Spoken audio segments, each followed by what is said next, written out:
There was a room. I know there was. It had a number, a key, and a bed where I planned to sleep. It was real. As real as the cold sweat on my neck right now. But now, they tell me it was never there. They point to a solid wall and say I must be mistaken. But I am not confused. I am terrified. A room does not simply cease to be. It doesn't just vanish, taking my belongings and my sanity. The story fractures after that. The ledger shows my name next to a different number. Room 236, a room I've never seen. But the memory is a splinter in my mind.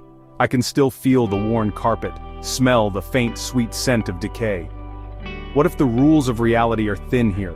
What if rooms can be swallowed whole? I keep touching the key in my pocket. The key to room 236, the one they gave me this morning.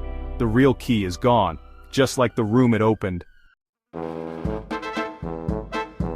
The Hotel Belvedere was not a place you found by accident.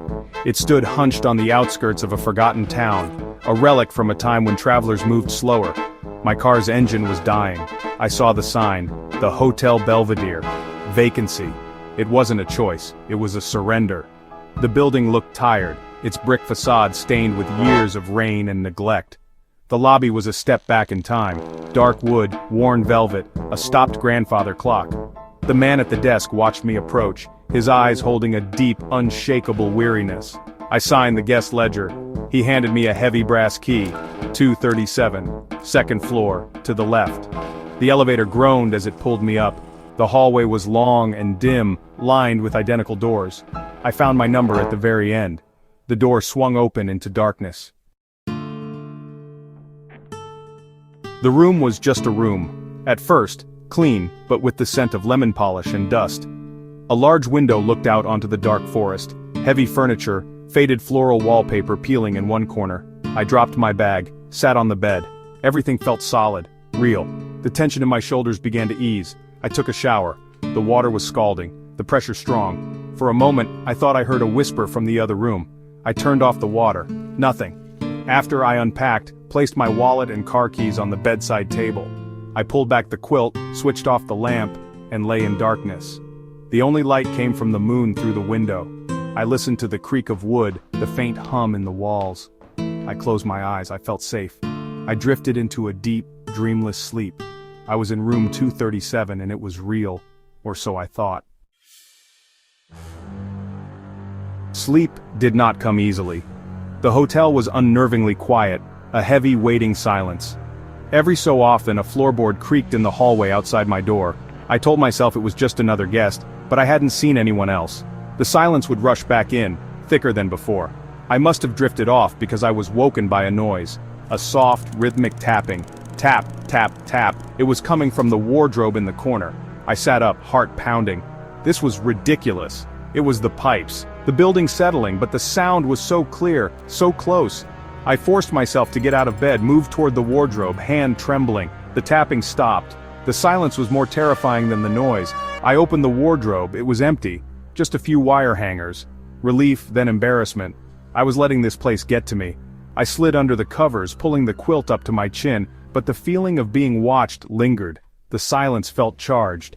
As I lay there I could have sworn I heard a new sound.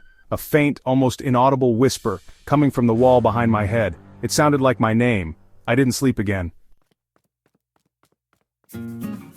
I woke to the bright, unforgiving light of morning. The strange events of the night felt distant like a bad dream. I would get breakfast, find a mechanic, and leave. I packed my bag, checked the room one last time. My wallet and car keys were on the bedside table. The bed was unmade, the towel was damp. My room, room 237. I grabbed my key and headed out. The lobby was empty. The same man stood behind the desk, expression unchanged. Checking out, I said, placing the key on the counter. He glanced at it, then back at me. "This isn't one of ours," he said. "What are you talking about?" "It's the key to my room, 237. "There is no room 237, he stated. He turned the guest ledger around. "My signature, but the room number 236. "No," I said, "my room was at the end of the hall, room 237. The manager appeared, smile tight. "Is there a problem, sir? Your room is 236, your belongings are safe. My bag isn't in room 236, it's in 237. Let's go up there." She agreed, her smile tightening. "Of course, sir. Let's clear this up. We walked to the elevator, the concierge trailing behind us. I felt a growing sense of panic. They were going to see, they had to see. Or so I thought. The elevator ride back to the second floor was the longest of my life. The manager kept up a stream of polite, meaningless chatter. The concierge stood silently, watching me. I ignored her questions, my mind racing. When the doors opened, I lunged into the hallway. "It's at the very end," I said. I pointed. "There, that's my room." But as we got closer, horror replaced my hope. There was no door, only a seamless wall covered in faded floral wallpaper. No frame, no handle, no number. I touched the wall, solid, cold, real. "No," I whispered. "This can't be." I searched for a crack, a seam, nothing. The manager placed a gentle hand on my arm. "Sir, as you can see, the hallway ends here. Room 236 is right here. Why don't we check your room?" I looked from the impossible wall to her calm, smiling face and then to the grim, silent concierge. They were looking at me like I was mad. They opened the door to room 236. The manager used her master key. The room was a mirror image, yet completely alien. The furniture was the same style but arranged differently. The wallpaper was stripes, not flowers. The window looked out onto the parking lot, not the forest. And there, at the foot of the bed, was my bag, which I had left on the floor of room 237. I touched it. It was real. My clothes, my book, my toothbrush, all there. But my wallet and car keys were not on the bedside table. "My keys," I said. "My wallet. They were on the table, in the other room." The concierge stepped forward, holding out my wallet and car keys. "You left these at the front desk when you checked in last night," he said. It was a lie. I remembered placing them on the bedside table in room 237. But how could I argue? They had an answer for everything. They were building a new story around me, erasing the real one, piece by piece. I took my things, feeling defeated, trapped. There was nothing I could say or do.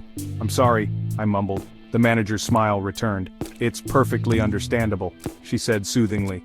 But as she spoke, I could hear it again, a faint whisper coming from the wall, too faint to make out the words but filled with a cold, ancient hunger. I had to get out. I paid my bill in a daze, my hands trembling. The manager wished me a safe journey. I didn't look at her. I grabbed my bag and walked toward the exit. As I pushed open the door, an old woman was coming in with a younger man. She looked at me, her pale blue eyes sharp.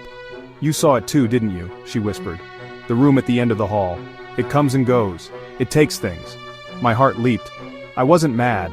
Someone else knew. "What do you mean?" I asked. Before she could answer, the concierge appeared, placing a firm hand on her shoulder. "Mrs. Gable," he said, "it's good to see you again. Your room is ready." His eyes met mine. It was a warning. The son apologized, guiding his mother away. But I saw the look in her eyes. It wasn't confusion, it was terror. She knew the hotel's secret, and the hotel knew that she knew. I watched as the concierge whispered something to her. She flinched, fear washing over her. I turned and fled. I ran to my car, threw my bag in and started the engine. It turned over on the first try, running as smoothly as if it had never had a problem. I drove for an hour, putting as much distance as I could between myself and the Hotel Belvedere. The world outside was bright and normal, but nothing felt normal. The encounter with Mrs. Gable shattered the idea that I had imagined everything. The hotel wasn't just a place with a strange quirk, it was a predator. It swallowed rooms, it took things. The staff weren't staff, they were keepers, wardens of the hotel's secret. I finally pulled over at a gas station, hands shaking. I replayed every moment in my mind, the key, the room, the tapping, the wall, the concierge's dead eyes, the manager's plastic smile, Mrs. Gable's terrified whisper. It was all real. I reached into my pocket for my wallet, my fingers closed around something else. I pulled it out, the heavy brass key with the diamond-shaped fob. The key to room 237, but how? I had left it on the counter. Had he slipped it into my pocket? Was it a warning? A souvenir? I stared at it lying in my hand. A paradox. Proof of my sanity, and proof that I had brushed up against something deeply wrong. I still have the key. I keep it in a locked box. Sometimes late at night, I take it out. The cold metal is a reminder of the hotel on the edge of town. I think about room 237, with its floral wallpaper and its view of the dark woods. I wonder if it's there now, waiting for another tired traveler. I think about Mrs. Gable and I wonder if she ever checked out. The key is my secret, my burden, It's a constant, chilling reminder that there are places in the world that are hungry. Places where the walls are thin, and where rooms and people can simply vanish. And sometimes they leave a key behind, just to let you know you weren't dreaming.